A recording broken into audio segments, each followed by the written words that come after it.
Now, to our final speaker of the day, Ronnie Archer-Morgan.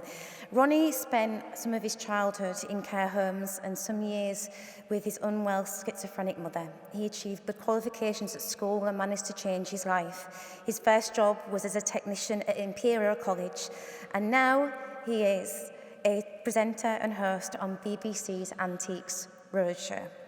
Ronnie Archer-Morgan, please join me on the stage and give him a warm welcome.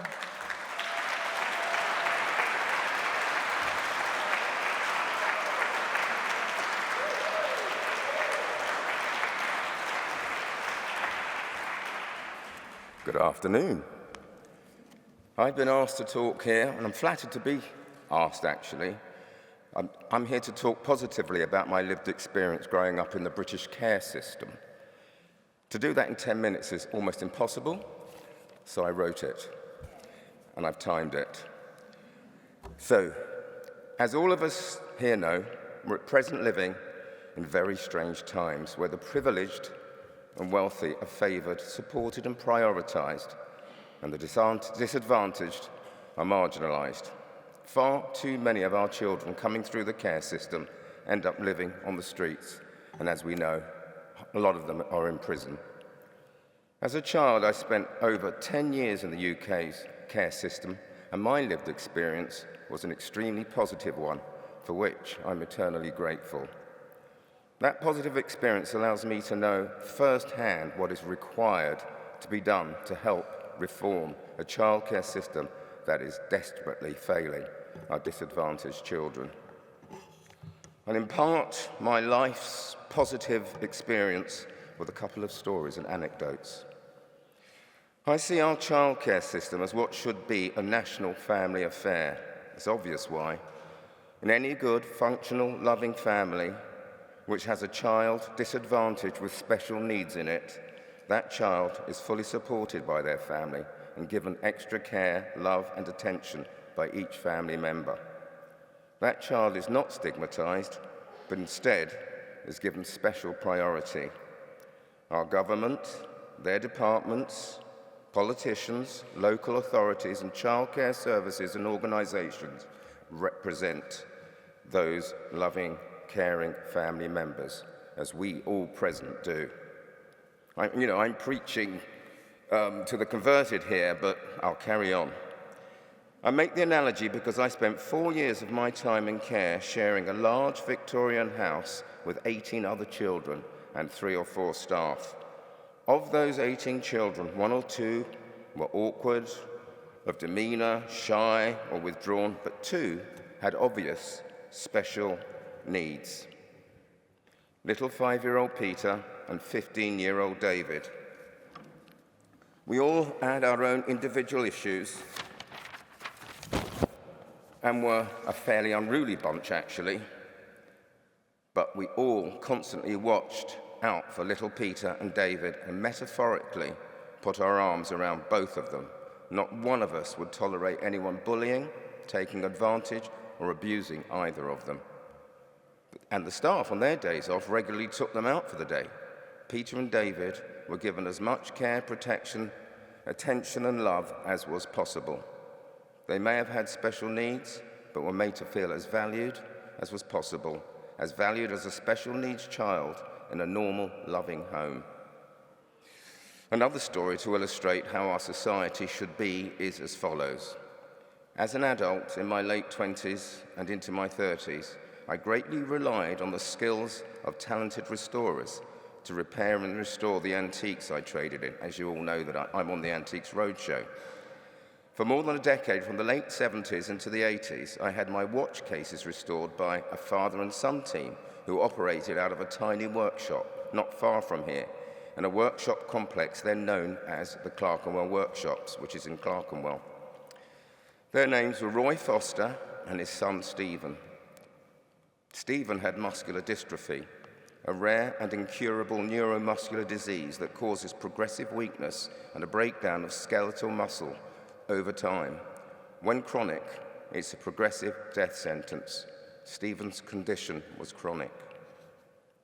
Roy drove from Hertford into work 5 days a week with Stephen beside him in the passenger seat. He helped him up the couple of stairs at 8 o'clock each morning into the building and into the lift, which carried them to their tiny second-floor premises. Roy helped Stephen to his workbench, where Stephen sat for work in his silversmith's apron, and pressed or hammered out dents from silver and gold watch cases. One morning I arrived at the workshops to find Roy physically lifting the rather heavy Stephen out of the passenger seat of a newly acquired vehicle that accommodated the new wheelchair he'd lifted out of and brought to the passenger door and lifted Stephen into. He placed a metal ramp on the couple of stairs into the building and wheeled Stephen to the lift. Stephen, over time, hadn't the strength to remove watch case dents, so was now given the important task of polishing.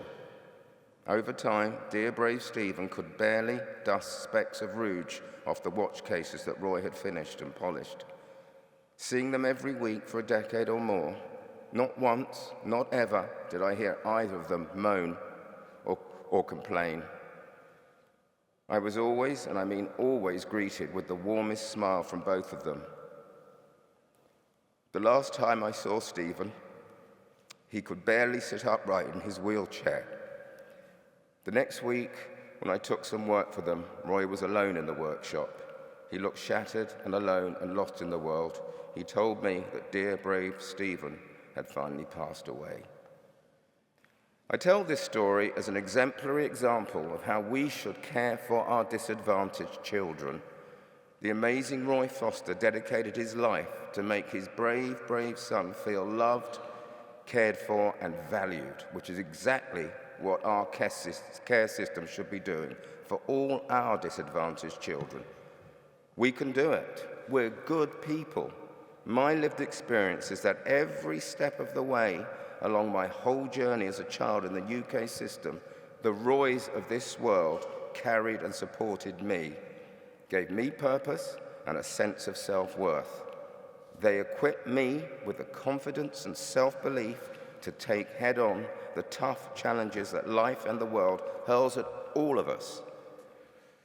When I was 2 and 3 years old, Peggy took me home with her to her parents on her weekends off from Ashwood Infants Home in Woking, Surrey. In Westdean Children's Home in Southport, Lancashire, as a 3 to 6-year-old, Sister Ida, other staff members, and 1 or 2 amazing fosterers regularly made me feel special. I still visit the now elderly daughter of one of those fosterers this very day, over 70 years later. Whenever I am up in the north, in Lancashire, in Southport, I visit her. As an 11 to 16-year-old, carers and school teachers alike all had my back. 4 of those teachers became my closest, most reliable friends as an adult. Teacher Jo Hawkey and her teacher husband Hugh Salisbury rescued me from numerous police cells and encounters with an overzealous Met police force.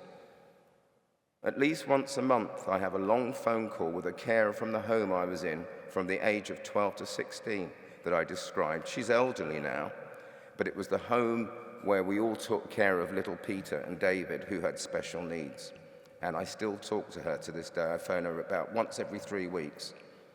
I am living proof that we can make our disadvantaged children feel valued, just like any other, and equip them properly for life. Regular visits every Wednesday afternoon to my CCO was vital. CCO is childcare officer. She was my counsellor and a vital part of dealing with my trauma. And this practice should be included in a new program for childcare reform, and it really is essential. I've outlined here just a small fraction of my positive experiences in the care system, but just to illustrate how wonderful, nurturing childcare resonates through the decades into adulthood and life, I'll explain and tell you how I'm often asked what my first antique was that I ever found.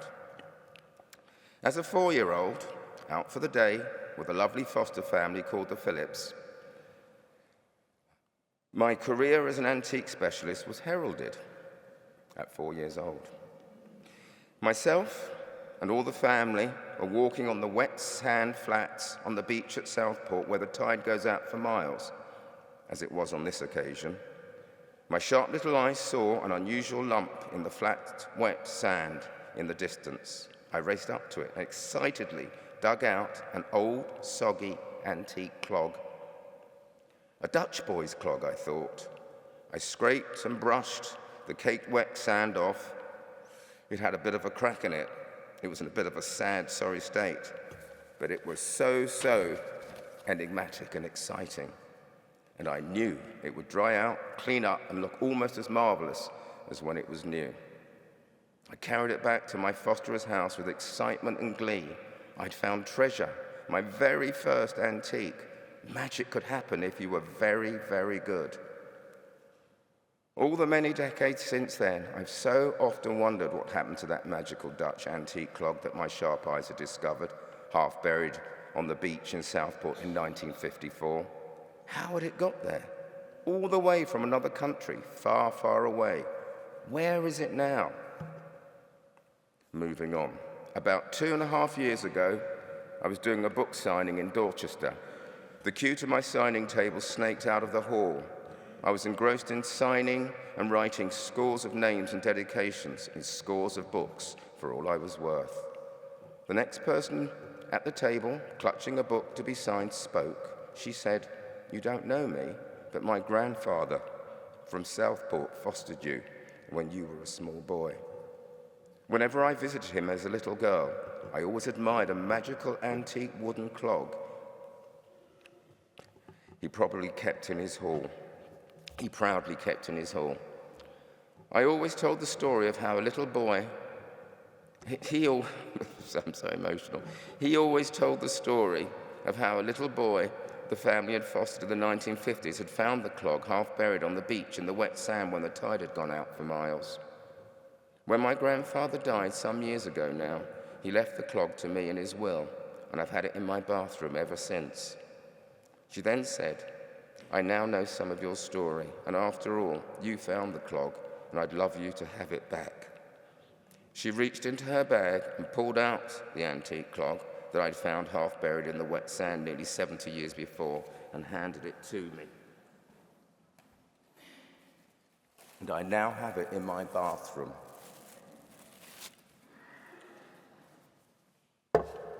I was completely blown away. The career that was heralded by me finding this antique clog in Southport on the beach in 1954 is the career that brought me to this vital summit and the stage today, from Antique Clog to Antiques Roadshow to Fatima Summit. The magical power of what was a good, sound child care system coming full circle. We desperately need to get back to the way it was when I was in care, where caring for children was life's vocation, when carers were highly valued in society and disadvantaged children were the nation's priority. After all, children are all the future of our world.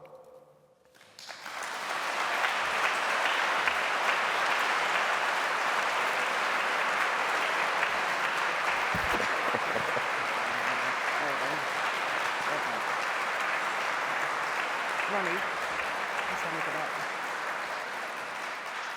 that. Sadly, I'm not Cinderella. But I'd just like to say a personal thank you to Ronnie. I met Ronnie 3 years ago. We both visited a children's home in Wales. What was it called? Tanny Bryn. Tanny Bryn. And since that, we've remained good friends. I mean, obviously, children in the care system, and we've always spoken about this, we may have left the care system, but the care system doesn't leave us. And one thing that unites us all is that we have some very special powers in the resilience that we have overcome in terms of the adversity. But we'll never turn our back on the young people either. So let's all work together and make that change where it should be for our young people. And thank you so much. Thank you. Thank you. I thought we'd gather some pictures. Can I have a picture?